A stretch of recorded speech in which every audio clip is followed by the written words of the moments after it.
Make a change by helping your car's engine perform efficiently with the new air filter from Filterheads.com.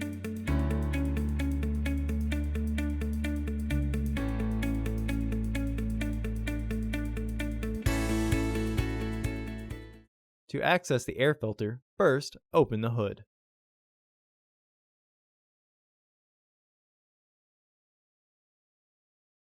The air filter is located here. Remove the access panel. Remove the fasteners. Pull the filter tray back, then slide up to remove the filter from the housing and clean out any debris inside.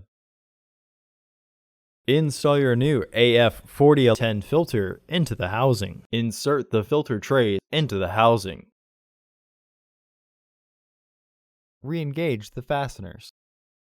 Reinstall the panel by aligning the tabs with their catch.